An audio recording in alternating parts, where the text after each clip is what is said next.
From Washington, D.C., this is Middle East Focus with Paul Salem. Welcome to this week's Middle East Focus.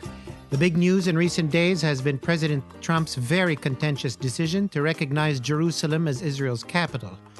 It was a decision roundly condemned by allies in Europe and the Middle East and marks a major shift in U.S. policy. The Arab League warned the decision would result in an explosion, and we've already seen an eruption of protests and violence in the Palestinian territories as well as in other areas of the Middle East. Our own president here at the Middle East Institute, Wendy Chamberlain, criticized the decision in a public statement last Wednesday as a radical departure from U.S. policy that could provoke violence. To discuss the grave implications of this decision, we have with us three of our non-resident MEI experts. With me in the studio in Washington is our friend Yousef Munayyer. Yousef is the executive director of the U.S. Campaign for Palestinian Rights. Yousef, thanks for being with us today. It's good to be with you. And joining us are two non-resident scholars. They're joining us by Skype. Mr. Nathan Stock, former director of the Carter Center's Israel-Palestine office. Nathan, good to have you in by Skype. Good to be here, Paul. Thanks. And also joining us is Mr. Eran Etzion, former head of policy planning at Israel's Ministry of Foreign Affairs. Thank you all for joining us, and thank you, Eran, for being with us as well today. Thank you very much. Happy to be here. Yousef, let me start with you. Obviously, this is a turbulent few days, both in the West Bank and Gaza. What's new and what's maybe not new in this development? The Palestinians have been aware the U.S. has been on the Israeli side. It's not a recent thing. How do you translate the effects of this in the Palestinian zones, as it were? As you said in the introduction, Paul, it is a departure. It's a departure from decades of American policy on this issue, and it represents really a radical shift. And I think it's not entirely unexpected. I would also contextualize this moment in recent history. If you remember, approximately a year ago, the United Nations Security Council gathered to pass a resolution condemning Israeli settlement expansion. But more than just that, they noted the severe threat facing the two-state solution as an idea and essentially put a one-year timeline in that resolution on the need to take serious action to salvage it. Mm-hmm. And all eyes turned to the Trump administration to see what precisely American mediation of the peace process led by President Trump would look like. Where would it go? And now we see the direction that it has taken. This is and is this kind of another dead end, or a real dead end, or is there life after this for the peace process? President Abbas doesn't want to receive Vice President Pence. He's saying the U.S. is no longer a legitimate mediator. How does this change an already rather dead peace process? You have to understand, for Palestinians, first of all, coming into this decision, Mahmoud Abbas and the Palestinian leadership were already facing very extensive criticism. There's a serious legitimacy crisis in Palestinian leadership. 2/3 of Palestinians in the West Bank and Gaza want Mahmoud Abbas to step down. So there's obviously a lot of questions there. But the political program that was put forward by Abbas, this idea of achieving national liberation through negotiations mediated by Washington based on a two-state outcome, with Jerusalem being really the crown jewel of this process. The whole thing.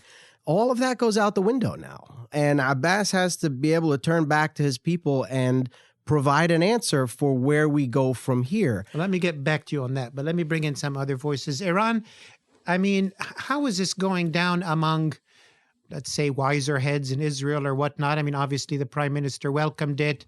What is the variety of voices, if any, on Israel on this issue? Well, Netanyahu is celebrating, obviously. For him, it couldn't have come at a better moment.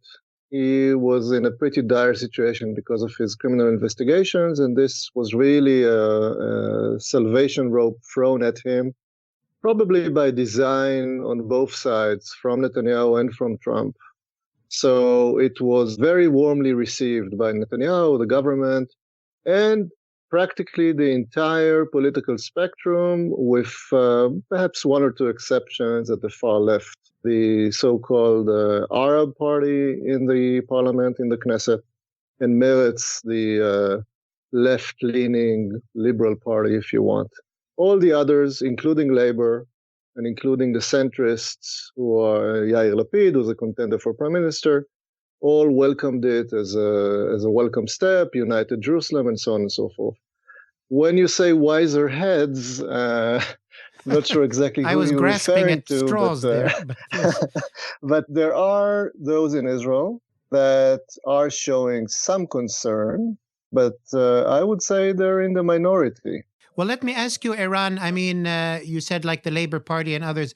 For those parties who still at least talk about the two-state solution, as Yousef was saying, the issue of Jerusalem, if all of Jerusalem and Eastern Jerusalem is declared in this way, how do they see that impacting the proposal of a two-state? So would it be a two-state solution they're offering without East Jerusalem? It comes against a background which is already departing to a large extent from the classic narrative of the two-state solution.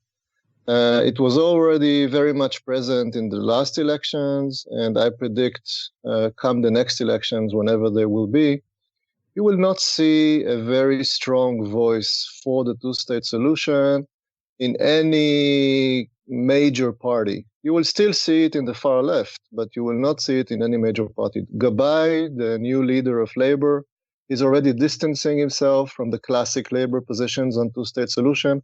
He has already said in recent weeks, regardless of this last Trump statement, that settlements do not necessarily have to be evacuated in the context of a peace process. After this decision, he now famously said, this was yesterday, that united Jerusalem is more important than peace. So the whole narrative in Israel is veering to the right. This is not a new phenomenon, and it is pushed forward and accelerated by this declaration, coupled with the support for Trump, which again, unlike in any other country, I guess, in the West, maybe with the exception of Russia, Trump is very popular here, is considered a strongly pro-Israel president. So if you were to scan Israeli media and Israeli public opinion polls and so on, you would see strong support for this statement. However, within the analytical community, within the security establishment, within some of the more experienced veterans of the peace process and so on, obviously there is concern. And there is an understanding that this perhaps signals a continued departure of the president, of this administration, from classic U.S. positions. But the last word I would say, I think, again, amongst those who are really in the know and have experience in the so-called peace process issues, I think everybody understands that this is not still the major step. This is just a prelude. Everybody is anticipating the so-called Trump peace plan, if indeed it's going to materialize in a few weeks or months. And all actors realize that, this is going to be the real deal, if you want. Nathan, let me turn to you. You've obviously worked in the region and in Gaza, and particularly recently published a piece with us here at MEI on the sort of developments in Gaza even before this issue. How do you read sort of the impact on Palestinian politics, Hamas, Fatah, Abbas, as Yousef was mentioning? How is this playing out in political terms? Well, first, I second Yousef's point that President Abbas and his entire political program, really the program of the PLO going back to 1988, has been in trouble for some time. We may look back on this as the nail in the coffin of this approach of putting the Palestinians' eggs in the American basket to deliver an independent state. So in that sense, those trends have been longstanding. What's striking to me is that in the PLO response to this, they haven't mentioned anything new. Officials close to President Abbas have said that they will renew efforts to get full UN membership. They will seek more bilateral diplomatic recognition for the state of Palestine, pursue the International Criminal Court track, but none of that is new. And tellingly, they have not mentioned the one thing that might more significantly influence Israel, which is security coordination. So as much as this decision lays bare the bankruptcy of the PLO's approach, I don't see them in a position to really execute a significant shift at this point. one thing that they might do, given that it's so clear that their pursuit of a U.S.-backed agreement is falling apart, would be to turn internally to work with the Egyptians on the process that they brokered starting back in October, get their political house in order, get back to elections, reform the PLO to bring Hamas and other parties in, and so on.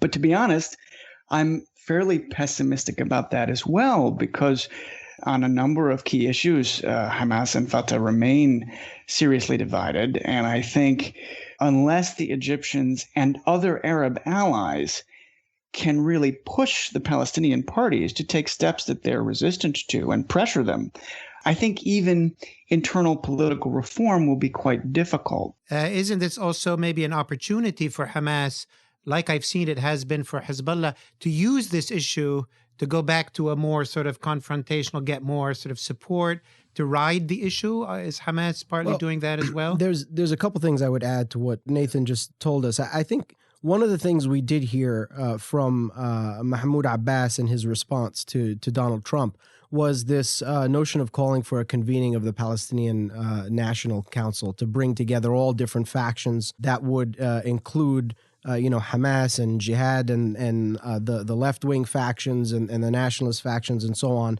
to evaluate where to go from here. That is something that has been talked about for some time ahead of this decision by President Trump. And now this will be on the agenda at that meeting. So we will see what comes of it. I think one of the other things that may change a little bit the prospects for conversations between Hamas and Fatah and bridge that divide is the fact that that inter-Palestinian divide is in part a function of regional politics and the support that the different parties get from regional players. And one of the things that this decision by President Trump has done is actually forced a lot of the Arab regimes who have differences on many different points to fall in line on this issue. We saw the Arab League and the Organization of the Islamic Conference, which, by the way, brings together 57 Arab and Muslim countries and was established because of threats to Jerusalem, speak in unison on this issue when they don't speak in unison on many other issues, on anything, right? So there may be opportunities now because of that regional opening, that regional unison on this issue, to allow for more space for a conversation about reconciliation, or at least reevaluation about the Palestinian position and how different parties could come together to bring that to fruition. Let me ask you, Yousef, or anybody else, but Saeb Erekat, the chief Palestinian peace negotiator, in response to this Jerusalem issue, said President Trump has delivered a message to the Palestinian people. The two-state solution is over. Quote, now is the time to transform the struggle for a one state with equal rights for everyone living in historic Palestine, sort of the one state solution. Is that just sort of rhetoric, or is there a sort of Palestinian momentum to attempt that? Well, recently we had a conversation here at MAI looking at public opinion polling, where we look specifically at public opinion polling throughout the Arab world, but also among Palestinians. And what we saw Let me mention this was a poll by James Zogby, That's right. Research Associates. It's available on their website, Zogby Research. Go ahead. And one of the striking things there was on a question of preference of one state with equal rights or a two-state outcome. 2-1, Palestinians preferred one state to two. Rights. Yeah. Now, a very significant, if not larger portion also said they don't think there's any solution, which is important to point out. And I think that hopelessness is obviously a product so they said of the situation on the ground. One state, but they don't of think those any that of this had is a gonna preference. happen. Yeah. Of those that had a preference and had hope. It was the one state vision that they had more hope in than the two-state vision. And I think you have to remember it's the Palestinian public that's living on the ground in the West Bank primarily that is seeing the impact of settlements around them and is in the best position to really think about, is having an independent, sovereign, contiguous state here really a realistic geographic possibility? And I think that, this has been coming for some time. What has prevented it from becoming a policy objective is that the leadership has been bought into this Washington-led conversation. Yeah. It's hard to see how that continues now after this decision. Eran, let me go back to you. Two questions. One, on the Israeli side, however that would be summarized, what is the way forward? It just simply settlements, occupation, and, we manage, or is there something else? And my other question is, Eran, what is Trump's secret plan? Well, let me just say a word about what was just said. I beg to differ slightly. Of course, I don't pretend to be an expert on the Palestinian issue or on the Palestinian side, but I would carefully assess, number one, that the reaction that we actually heard and saw, both from the leadership of the Palestinians, obviously from the Palestinian people on the ground, but also from the Arab states and the Arab organizations, was not really a strong one. It could have been much, much stronger. And I would reiterate what I said before. I think they're all still in anticipation mode. This is not for them still the moment to say, okay, the old vessel of the peace process has finally been broken, and we now have to switch to another strategy. It may very well be coming, but I don't think we're there yet. And what Arikat was saying, with all due respect, is just Arikat. You did not hear it from Abu Mazen or from any other head of state. So I think we're obviously in an important moment, but still I would look at it as a prelude to a much bigger crisis. Time is running short, so let me jump to that second part of my question.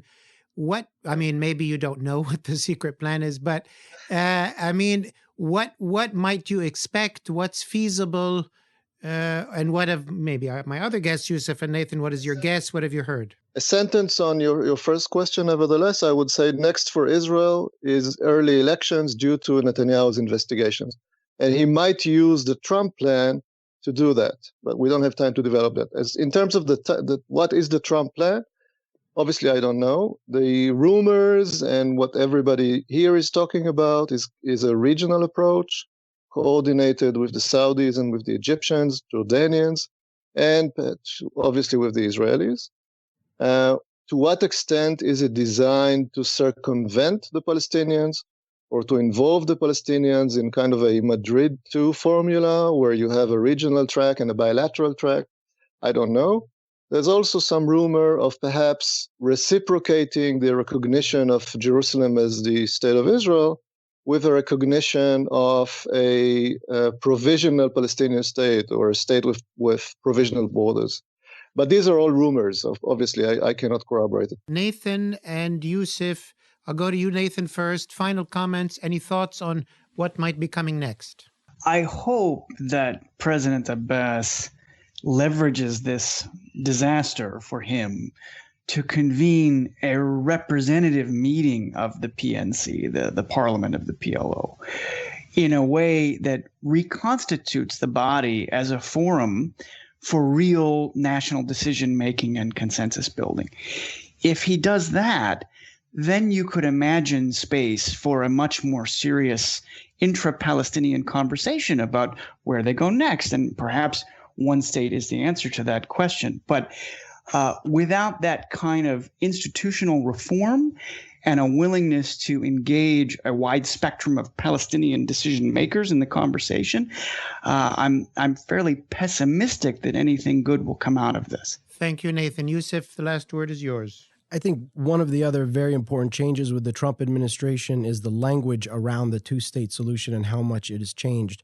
What the president said when he declared Jerusalem the capital of Israel is, we would support two states if that's what both parties want. And this was no accident. It was repeated again by the U.S. ambassador to the United Nations at the United Nations Security Council, meaning that very language, which is, again, another departure from the previous language where a two-state solution was the objective of U.S. policy.